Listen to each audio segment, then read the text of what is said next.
Leo had always loved video games.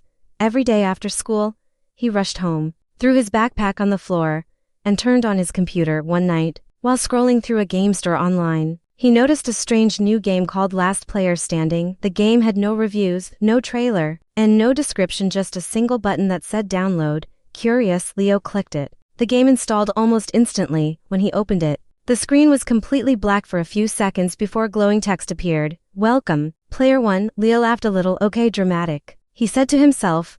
The game suddenly dropped him into a huge open world filled with forests, mountains, and abandoned cities. It looked incredibly realistic, more detailed than any game he had ever played. As he moved his character forward, a message appeared. Every choice matters. At first, the game felt normal. Leo explored buildings, collected supplies, and avoided strange shadow-like enemies that appeared. At night, the strange thing was that the game seemed to learn how he played. If he liked sneaking, the missions became stealth missions.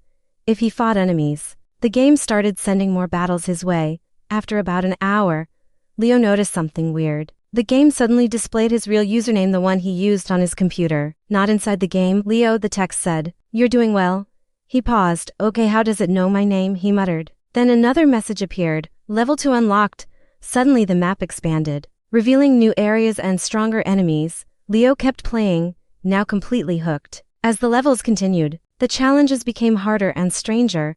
One mission asked him to hide from enemies in a dark forest for 10 minutes without moving. Another mission forced him to solve puzzles in an abandoned city, while being chased by giant robotic creatures. But the weirdest part was how the game seemed to talk directly to him. Whenever he almost failed a mission, text would appear saying things like focus, or you can do better. It felt less like a game and more like someone watching him play. After several hours, Leo finally reached level 10, and the screen suddenly went dark again. New words appeared slowly across the screen. Final challenge. The game placed his character inside a massive arena surrounded by towering walls.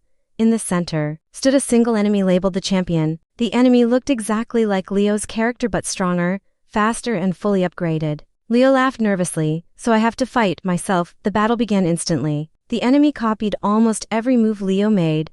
If he attacked, the enemy dodged. If he ran, the enemy chased him down. It was like fighting a mirror that already knew his strategies. After several intense minutes, Leo finally changed tactics. Instead of fighting aggressively, he started setting traps around the arena and luring the enemy into them. Slowly, the Champion's health dropped lower and lower until finally, after one last attack, the enemy disappeared. The screen flashed bright white. Then the game displayed a final message. Congratulations, Leo, you beat the game. Leo leaned back in his chair, proud but confused. The game then showed one more line of text.